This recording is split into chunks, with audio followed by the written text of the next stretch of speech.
Hello friends, ഞാൻ നിങ്ങളുടെ ഫ്രണ്ടിൽ വന്നേക്കുന്ന ഒരു സിനിമ വിശേഷമായിട്ടാണ്. സിനിമ ഏതാണെന്ന് അറിയണ്ടേ? ലൂസിഫർ.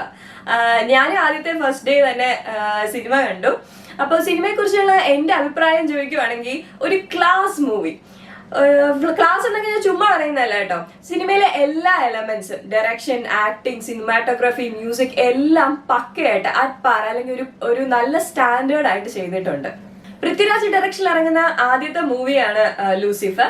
പക്ഷെ സിനിമ കണ്ടാൽ നമുക്ക് തോന്നുന്നില്ല ഇത് ഫസ്റ്റ് ട്രൈ ആണെന്ന്. അത്രയ്ക്കൊരു പെർഫെക്ഷൻ ഉണ്ട്. സിനിമയുടെ പിന്നിലൊരു ബാക്ക്ഗ്രൗണ്ട് വർക്ക് അല്ലെങ്കിൽ ഹോം വർക്ക് നല്ല രീതിയിൽ നമുക്ക് ഫീൽ ചെയ്യും.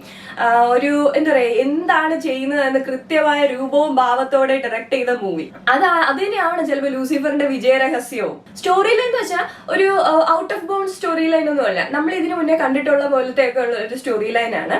ഒരു പൊളിറ്റിക്കൽ സിനാരിയോയിലാണ് സിനിമ തുടങ്ങുന്നത്.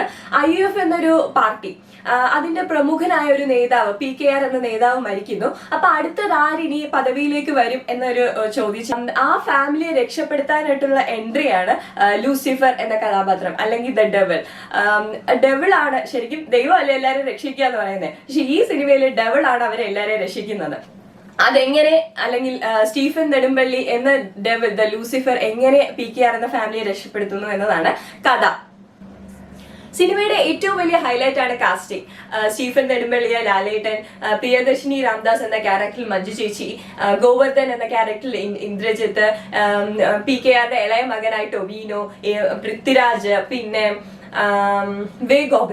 വിവേക് ഓബ്രോയ് ഒരു നെഗറ്റീവ് റോളില് സിനിമയിൽ വരുന്നതാണ്.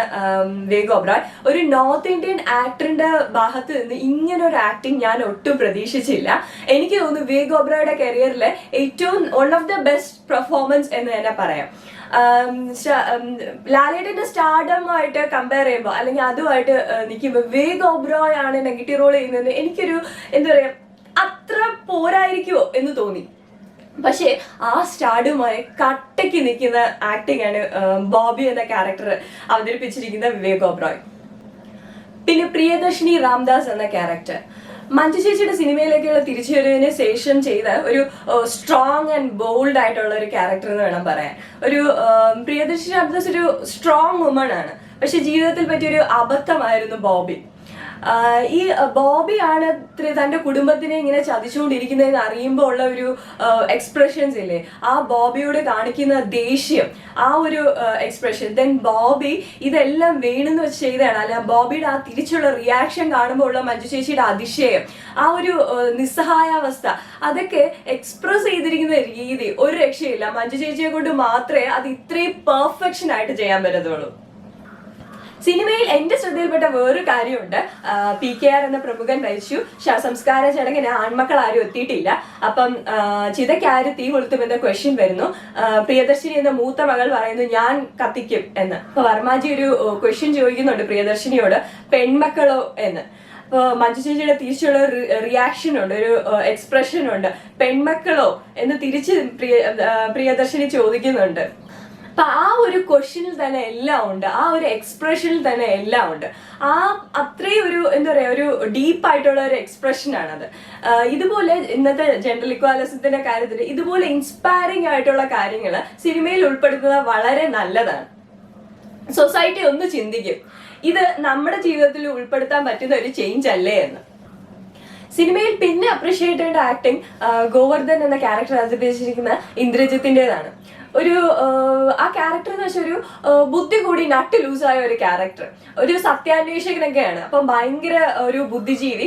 അതിന്റെ ഒരു ആഫ്റ്റർ എഫക്റ്റ് ആയിട്ട് അയാൾക്ക് ചെറിയൊരു മെന്റൽ ഡിസോർഡർ ഉണ്ട്, ഒരു പേഴ്സണാലിറ്റി ഡിസോർഡർ ഒക്കെ ഉണ്ട്. അതിന്റെ ഒരു ഇൻസ്റ്റെബിലിറ്റി, അല്ലെങ്കിൽ ഒരു എന്താ പറയുക, അതിന്റെ ഒരു വിഭ്രാന്തി അയാളുടെ ഹോൾ ആ ക്യാരക്ടറിൽ മെയിൻറ്റെയിൻ ചെയ്തിട്ടുണ്ടെന്നുള്ളതാണ്. നമുക്ക് കാണുമ്പോൾ തന്നെ ഫീൽ ചെയ്യും എന്തോ ഒരു നോർമലിൽ നിന്ന് ഒരു അല്പം വിട്ട് നിൽക്കുന്ന ഒരു ഹാബിറ്റ് അല്ലെങ്കിൽ ഒരു ബിഹേവിയർ, അത് ഇന്ദ്രജിത്ത് ഒരു നല്ല ഡെപിക്ഷൻ ആണ് കൊടുത്തിരിക്കുന്നത്. പിന്നെ ടൊവിനോ ഒരു യങ്സ്റ്ററായി വന്ന് ഒരു പൊളിറ്റിക്കൽ ലീഡർ ആയിട്ടുള്ള ഒരു ട്രാൻസിഷൻ, ആ ട്രാൻസിഷൻ വളരെ നന്നായിട്ട് ചെയ്തിട്ടുണ്ട്. ആ ഒരു ക്യാരക്ടറിനോട് നല്ലൊരു ജസ്റ്റിസ് ആണ് കാണിച്ചിരിക്കുന്നത്. ഉദാഹരണത്തിന് പറയുകയാണെങ്കിൽ ടൊവിനോയുടെ ഒരു സ്പീച്ച് ഉണ്ട്, IF എന്ന പാർട്ടിയെ ആദ്യമായി അഭിസംബോധന ചെയ്യുന്ന ഒരു സ്പീച്ച്. ഒരു ഡിഫറെന്റ് സ്റ്റൈലിൽ സ്റ്റാർട്ട് ചെയ്ത് ലാസ്റ്റ് ഒരു പക്ക പൊളിറ്റിക്കൽ ലീഡർ എന്ന രീതിക്ക്, അല്ലെങ്കിൽ ഒരു യൂത്ത് ഇൻസ്പിറേഷണൽ ലീഡർ എന്ന രീതിക്ക് പോകുന്ന ആ ഒരു ട്രാൻസിഷൻ, ആ സ്പീച്ച് അണികൾക്ക് നൽകുന്ന ഒരു മോട്ടിവേഷൻ ഇല്ലേ, അത് നമുക്കുള്ളിൽ എവിടേക്കോ ഒരു സ്പാർക്ക് ഉണ്ടാക്കും. ദെൻ പൃഥ്വിരാജ് ഒരു എന്താ പറയുക, ഒരു ചെറിയ ക്യാരക്ടറാണ്, ഒരു ചെറിയ റോളാണ്, പക്ഷെ സിനിമയിൽ വലിയൊരു ഇമ്പോർട്ടൻസ് ഉള്ള റോളാണ്. സിനിമയുടെ ഫ്ലോവിനെ തന്നെ മാറ്റി തിരിക്കുന്ന ഒരു പ്രൈം ആയിട്ടുള്ള സിറ്റുവേഷനിൽ വന്ന് ആ സിനിമയുടെ ഫ്ലോയിൽ തന്നെ വഴിതിരിച്ചു വിടുന്ന ഒരു ക്യാരക്ടറാണ്. വളരെ കുറച്ച് ഡയലോഗ്സും വളരെ കുറച്ച് സീൻസും മാത്രമേ ഡയറക്ടർ ചെയ്തിട്ടുള്ളൂ സിനിമയിൽ, പക്ഷെ ആ സീൻസിനെല്ലാം ഒരുപാട് ഇമ്പോർട്ടൻസ് ഉണ്ട് സിനിമയിൽ. സ്റ്റീഫൻ നെടുമ്പള്ളി എന്ന ക്യാരക്ടർ അവതരിപ്പിച്ചിരിക്കുന്ന ലാലേട്ടൻ ഒരു രക്ഷയുമില്ല. മാസ് എന്ന് പറഞ്ഞാൽ പോരാ, ഒരു കട്ട ഹീറോയിസമാണ്. ഹീറോയിസം എന്ന് വെച്ചാൽ സിനിമയുടെ ഒരു പ്രത്യേകതയായിട്ട് എനിക്ക് തോന്നിയത് യൂഷ്വൽ ലാലേട്ടൻ ഹീറോയിസം അല്ല. എന്ന് വെച്ചാൽ ഒരു ഭയങ്കര തീപ്പൊരു ഡയലോഗ്സ്, അടി പീടി പാട്ട് അങ്ങനെയല്ല, ഒരു സട്ടിൽ ആയിട്ടുള്ള ഹീറോയിസത്തിന്റെ മാസം എന്ന് പറയുന്നത് ആക്ഷൻസിലൂടെയാണ്. ലാലേട്ടന്റെ കൈ ചൂണ്ടി വരട്ടുന്നതും മോത്തെ ആ ദേഷ്യത്തോടുള്ള ഭാവങ്ങളും പിന്നെ എന്ന യൂഷ്വൽ ആ ഒരു ഇതും അതൊക്കെ എടുത്തിരിക്കുന്ന രീതിയും ലാലേട്ടന്റെ എക്സ്പ്രഷൻസും കൂടെ ഉണ്ടല്ലോ, അവിടെ ഇരിക്കുന്ന ലാലേട്ടൻ ഫാൻസിനൊക്കെ രോമാഞ്ചം കൊള്ളും, അത്രയ്ക്ക് അടിപൊളിയാണ്. സിനിമയിലെ മ്യൂസിക്കിന് വളരെ ഇമ്പോർട്ടൻസ് ഉണ്ട്. മ്യൂസിക് ഇല്ലാത്ത സിനിമ അപൂർണമായേനെ. ലാലേട്ടന്റെ സ്റ്റാർഡം അല്ലെങ്കിൽ ആ ഒരു മാസ് എഫക്റ്റിന് മ്യൂസിക്കിന്റെ റോൾ എന്ന് പറയുന്നത് വളരെ വലുതാണ്. ആ ബാക്ക്ഗ്രൗണ്ട് സ്കോഴ്സിനൊക്കെ ഒരുപാട് ഇമ്പോർട്ടൻസ് ഉണ്ട്. അപ്പൊ ലാലേട്ടന്റെ ഒരു ഫൈറ്റ് സീൻ ഉണ്ട്, ഒരു ഫോറസ്റ്റ് ഏരിയ വെച്ചിട്ട്. ആ ഫൈറ്റ് സീനിൽ അവർ ഉപയോഗിച്ചിരിക്കുന്ന ആ ഒരു എഫക്റ്റ്, മാസ് എഫക്റ്റിന് ഉപയോഗിച്ചിരിക്കുന്ന ഒരു തമിഴ് റാപ്പാണ്. ഒരു മലയാളം സിനിമ എന്ന് വെച്ചിട്ട് ഒരു ലാംഗ്വേജ് ബാരിയർ ആയിട്ട് എടുക്കാതെ കൺവെൻസിന് ഇമ്പോർട്ടൻസ് കൊടുത്ത് നമുക്ക് കിട്ടുന്ന ആ ഒരു എഫക്റ്റിന് ഇമ്പോർട്ടൻസ് കൊടുത്ത് ചെയ്തിരിക്കുന്ന മ്യൂസിക്കാണ്. പിന്നെ ഒരു ഐറ്റം നമ്പർ ഉണ്ട്, അതും ഹിന്ദി ഐറ്റം നമ്പർ ആണ്. സുജിത് വാസുദേവ് ആണ് ക്യാമറ ഹാൻഡിൽ ചെയ്തിരിക്കുന്നത്. സിനിമാറ്റോഗ്രഫി വളരെ നന്നായിട്ട് ചെയ്തിട്ടുണ്ട്. ഒരു ക്ലൈമാക്സ് സീനിൽ ഒരു സ്നോ കവേർഡ് ഏരിയയിൽ ഒരു ചോപ്പറിൽ ലാലേട്ടൻ വന്ന് ഇറങ്ങുന്ന സീനാണ് ക്ലൈമാക്സ് എന്ന് പറയുന്നത്. അതൊക്കെ എടുത്തേക്കുന്ന രീതി, ആ ഹോൾ പ്ലേസ് കാണിച്ചിരിക്കുന്ന രീതി എന്ന് വെച്ചാൽ നമുക്കൊരു നിമിഷം എന്ന് നോക്കിയിരിക്കുന്ന രീതിക്കാണ് അത് എടുത്തിരിക്കുന്നത്.